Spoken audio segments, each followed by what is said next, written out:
Here's a short story about a guy, late 30s, husband and father, who has come to the choice and decision that he's going to divorce his wife after watching her do a complete 180 in her treatment of him when he lost his very high-paying job that gave her this very, very nice lifestyle. And not only is she being an a-hole, but also his kids. And I'll be very going to go over here, guys, just to show you how, sadly, there are plenty of women out there that will marry their husband, not because they give a crap about them, not because they love them, because of the lifestyle he can provide. And the second you lose your job or something happens to disrupt that lifestyle, like that, you're dead to them. They'll either leave you or make your life a living hell, that type of thing. And how you can't go around making your wife and your kids the sole reason you exist, and putting them on the pedestal, spoiling the kids rotten, because that's all you'll ever be to them, the guy that provides them this nice lifestyle. And this guy's learning the hard way. Title: Am I the a-hole for wanting to divorce with my wife after she neglected me for months and only wants to sleep with me after I get a better job? And a shout out to Ash for sending me this short story. It says, I met my wife 20 years ago and we've been married for 15 years. We started dating during our last semester in high school. After college, we both immediately started work. I worked as a software developer at a bank while she worked as a junior financial advisor at an insurance company. A year after leaving college, she got pregnant, and we both came to the conclusion that we'd be better off as a family if she quit her job and would commit to being a stay-at-home mom. What an interesting coincidence that 1 year after she started work, oops, I'm pregnant. Guess it's a better idea I stay at home and you, with your much better paying job, you keep working. What a coincidence, the timing there. Now watch what else is more of a coincidence. The reason being, at the time, I earned a lot more than she did. At the time, we agreed to waiting a few more years until our son grew a bit older and she would go back to work. The plan was only to have one kid. So what do you want to bet this plan of her going back to work and helping provide this nice lifestyle, that she wasn't thinking that wasn't going to happen? Well, things happen, and at the moment we now have 3 kids. Our marriage is going great until last December. Imagine that. The whole plan to have her go back to work. Nope. Oops. We got pregnant with a second child. Then oops. Got pregnant with a third child. And oh, well, I guess my skills are no longer important anymore, so I'll just be a stay-at-home mom and you can do all the work. It's not an accident. She chose this guy because she knew that he could do well, bring her good life. She no doubt got pregnant on purpose. Hopefully this is his kid or kids. And he's been providing. And as long as she gets her lifestyle, she'll stick around. We'll watch what happens when the lifestyle changes. While everyone's marriages around us started getting stale and started crumbling, I felt like ours only grew stronger the longer we stayed together. Our sex life was great, and honestly, for the time being, I couldn't ask for a better wife. She and the kids were the only things I had in my mind. Smack! That is a terrible way to go. Of course you love your kids and want to do good things for your kids. But when you make your sole purpose in this world as a man, your wife and kids, if you're new to this channel, guess what? That doesn't lead to a very good place. Because the wife knows, and sometimes the kids know, that they got you by the balls. End of story. That the wife most certainly should not be his number one thing on his mind and top priority in life. No way. Notice the guys that don't make the wife the priority are the guys that the wives and the women chase after. Now watch this, if you think I'm wrong. Well, last year my company had some major financial issues, and as a result of that, my position got dissolved. I had put blood, sweat, and tears to get myself in that position, and just got ripped away from me for no fault of my own. I got offered another job in a different department, but my pay decreased by nearly 40%. As a result, I couldn't afford a lot of the luxuries we currently have. 40%, guys, that's a lot, okay? And usually, the higher end of what your earning potential, like the top 20% of your earning potential, usually will be for luxuries and fun and stuff like that, while the majority is to take care of the essentials. Obviously he does very well. And he has 3 kids. And wait till you see how this goes. When I told my wife this, she seemed more distraught than me. No kidding. She doesn't want to survive. She wants to thrive with your earning potential. I reassured her that I'll immediately start for work for finding another job with equal or better pay than my last. For the time being, I told her we need to cut on our expenses. So, what do you think is going to happen to this so-called perfect marriage and family he's described? You think she'll be enthusiastic to sleep with him and be loving and all that? Well, just watch. Since then, she basically has been treating me like I don't exist. She used to make me lunch to take to work, but then she suddenly stopped doing that. I asked her why, and she just told me she didn't feel like it. She didn't feel like it? Newsflash, I've been providing this lifestyle all these years. I don't care if you don't feel like it. You're going to get off your ass right now and start taking care of me as I've taken care of you, sweetheart. I didn't question her since honestly it was a tough time for all of us. Smack! That's your problem. You're too nice. You're a nice guy. You need to demand that she helps you. You're working hard. You've worked hard all these years to provide this very nice lifestyle. She isn't working. Why can't she go get a job?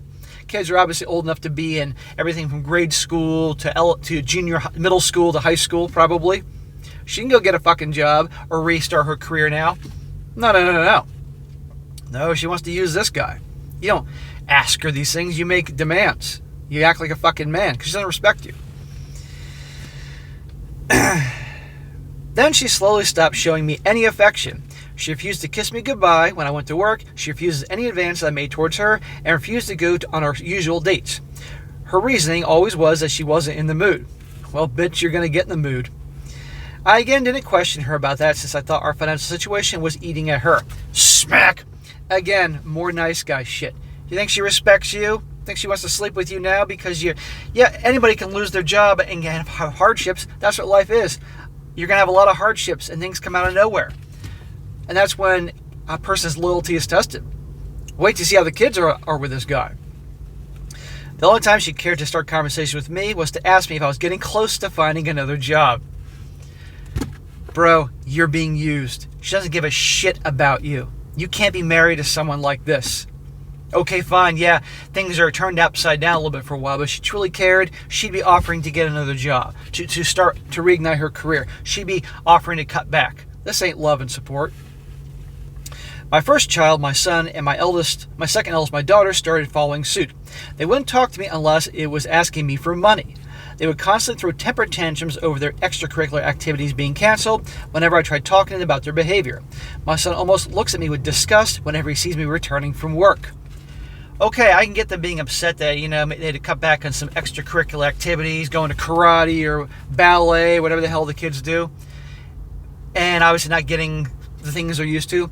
But looking at him with disgust, the mother is saying all these things to the kids, saying, well, the reason you can't go to karate or whatever the things they like to do is because of your dad. It's your dad's fault. If he cared, he would do something about it. Talk about a-holes. But this is what happens when he made his sole purpose in life his wife and his kids. And he spoiled them rotten. She spoiled them rotten. I reached my breaking point last week. It was my birthday and nobody seemed to care. I didn't bring it up in the hopes that they would realize at some point during the day, but they never did, or this was some massive prank and we'd all celebrate at the end of the day. But nothing. My daughter even made a shitty remark to me about how all her friends got a higher allowance than her. Even on this guy's birthday. These kids are fucking hell spawns. I gotta wonder if these are even his kids.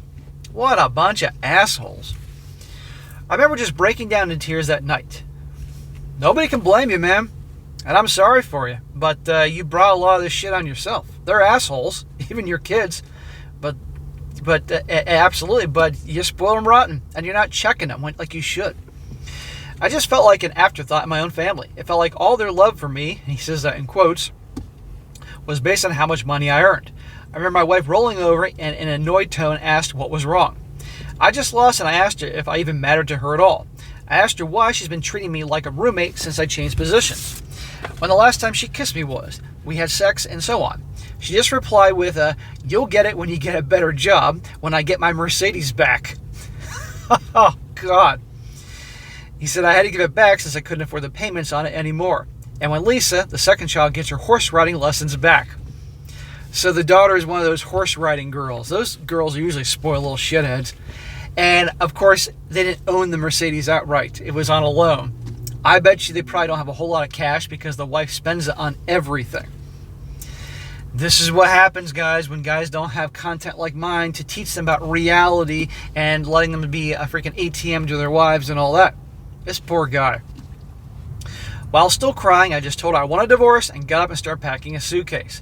Well, you shouldn't be crying in front of her. I get you're breaking down, and everybody has a breaking point because you feel so used. But good, pack your suitcase and divorce the bitch.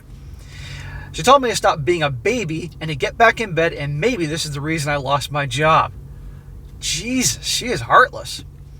I just shouted at her to shut the fuck up. Good for you, man. This was the first time in years I had raised my voice to my wife. I know for a fact my kids heard me shouting and me leaving the house. Since then, I've been staying at a motel and about half an hour from our house. Besides my wife sending me half-assed apologies, I haven't gotten any calls or texts from family. I feel worthless. Do I truly mean this little to my family? I actually have an interview with another company planned for next week. I didn't want to give my wife any false hopes, so I didn't tell her anything. If I got the job, I wanted to be a surprise. I don't feel like attending the interview anymore. For whom I am doing this for anymore. I feel like if my kids really cared about me, even a bit, they would at least give me a call or something. Right, they're spoiled little shitheads. Their lack of communication is making me believe that I might have overreacted here, and I might need to apologize to them for leaving out of the blue. Smack! More nice guy shit. No, you don't need to apologize. They need to apologize. They're the assholes here. Should I apologize? No. I really feel conflicted. I have contacted a divorce attorney, and he is currently drawing up divorce papers as we speak. Am I going too far? Am I the a-hole? Smack! Smacking some sense into you, sir. So, I'm sorry this is happening to you. You're obviously meant well, and you wanted to give good things to your kids, your wife, and all that. What good husband wouldn't? The problem is, you spoiled them rotten. It's no accident your wife got pregnant that quickly out of college when she got her job. It's no accident that she got you to agree to her being a stay-at-home mom and you do all the work. It's no accident that child number 2, child number 3 came along to make her a stay-at-home mom. She did that on purpose. And I'm sure she's manipulating the hell out of the kids to make you the bad guy here. If they were little kids, I could maybe see how she's manipulating them and everything like that. And kids can, be kids. But these are obviously teenagers at this point. And at that point then, and I don't care if they're teenagers, they're little assholes. And so they deserve some pushback. Problem is, you've been too nice. You're too nice in giving to your wife, too nice in giving to your kids. This is what happens. You make them your whole fucking world here, okay? Without doing anything for you. This is what happens. You don't lay down the law and put them in their place. I'm sure you've never put your wife in her place. I'm sure you never put the kids in their place. You cannot stay with them. Your only service, they only love you for what you can provide, period. That is not a family to have. You need to continue on, move forward with this divorce, and you may at this point get a lot of waterworks and begging and pleading will be different. Don't buy it. Okay, they're all assholes. Divorce your wife, and then she can get a job and get her Mercedes back, if you will. Now, you've been married 15 years, and you got kids. Oh, you're going to get hit in the divorce. You absolutely are. But you know what? Why would you want those 3 little asshole kids with you anyway? Let her have the custody of those little fucks. Okay? Seriously. Okay? And you take the hit, you take the hit. But I have to wonder if it'd be wise to keep the lower paying job right now, and then once the divorce is through, then go and get a higher paying job. Because you get a higher paying job now, then obviously the divorce attorneys can take more out of your freaking pay for alimony and child support and all that. So you must divorce her. She is a user, nothing more. But you do have blame in here. You have blame in here because you let her get away with shit for years. You have blame in here for spoiling your kids rotten. You have blame in here for not checking her and them all along. But you can learn from this. You can be the fucking man that I know is in there that told her to shut the fuck up and left. Go through the divorce, take the hit, and you're going to take a hit, and start over, and you're going to be okay. You cannot be in a marriage like this. No guy should be. And I hope you learn from that. And then you got to work on yourself. Self-reflection, maybe a individual counseling to figure out why it is you're so giving. Why it is you have to be so nice. Why you can't stand up for yourself and check that. Because I guarantee you, if you handle things differently, you would be having a different response a long time ago. But what's done is done. So no, divorce her, end of story, move on. But guys, this goes to show you must be very careful who you get involved with and how so many husbands are nothing more than what they can provide. And the second the husband can't provide that lifestyle they're accustomed to, boom, there you go. Be careful, gentlemen.